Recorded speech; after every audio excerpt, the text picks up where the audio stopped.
first, to start this problem, we have to first know what a summation even is. So, a summation is all the terms that get added up in this series. So, for example, if we took that first term up there,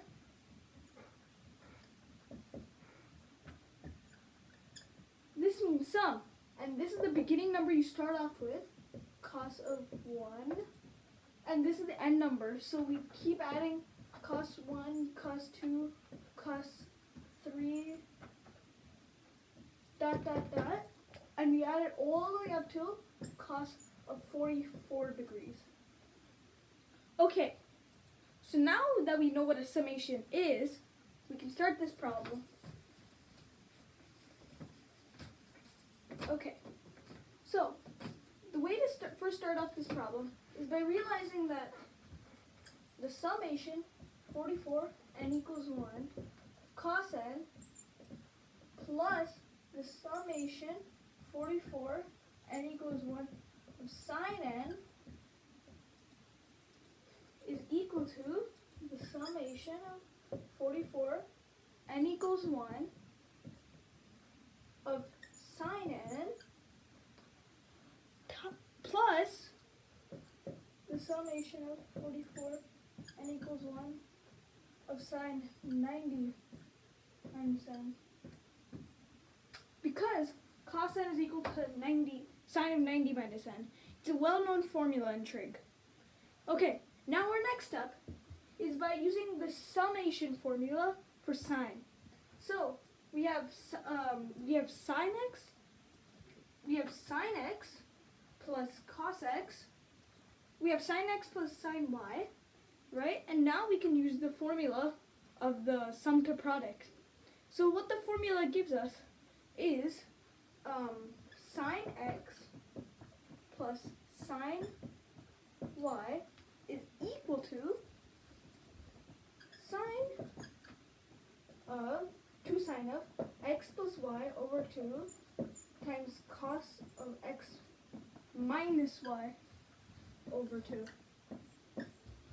That's the sum to product formula for sine. Now we can erase this knowing what to do now. Now we can add these up and we get that sine plus sine 90 minus n. Well, what do we get? We would get the sine 90 over 2, which is sine 45. And then we have to multiply that by 2 because we had 2 sine of x plus y over 2. So we would get square, this is equal to the square root of 2 of the summation of 44 n equals 1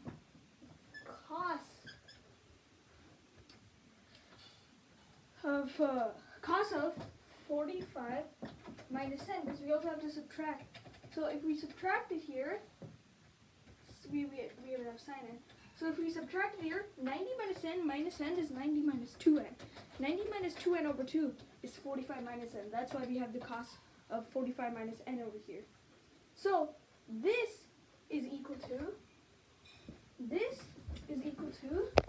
square root of 2 times the summation of 44 n equals 1 of cos n. That's because the cos 45 minus n and the cos n, when you have them, they're the same thing. That's because when you have cos of 45 minus n, you have cos of 44 plus cos of 43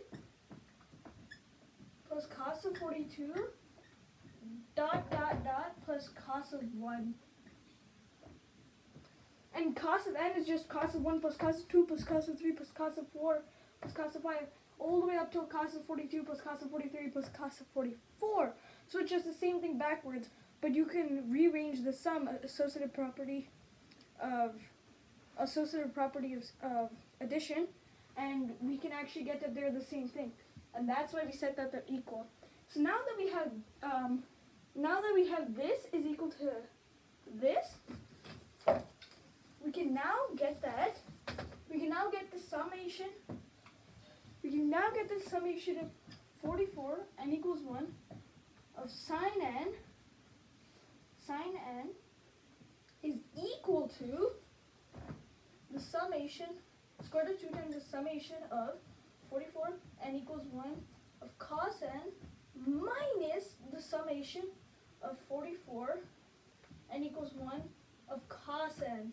Then factoring out the summation of 44 n equals 1 of cos n times of square root of 2 minus 1, we get that this over this is equal to 1 over the square root of 2 minus 1. So that means our x is equal to 1 over the square root of 2 minus 1. Rationalizing the denominator, we multiply both sides by square root of 2 plus 1. Both the numerator and the denominator by square root of 2 plus 1. This is equal to the square root of 2 plus 1 on the numerator. And the denominator, we have a difference. We have a difference of squares. So the answer would be square root of 2 squared minus 1 squared, which is equal to 1. So this is equal to the square root of 2 plus 1 over 1, which is equal to the square root of 2 plus 1. And now we just need to find out the floor of 100x. Okay, so now we just need to multiply 100 times of this. Square root of 2 is a little bit more than 1.41. A little bit more. It's about 1.43-ish, but that wouldn't actually matter when we're multiplying by 100, because all we're going to get is a 0.3. And 0.3 isn't going to change it because it's going to be floored, and 0.3 is going to go down to 0. So we can just assume this part, and we add it. 1.41 plus 1 is 1.41 plus 1 gives us that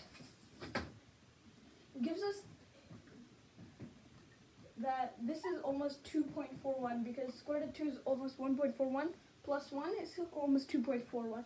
Then flooring 100 times approximately 2.41, we get 241. That's your answer. 241.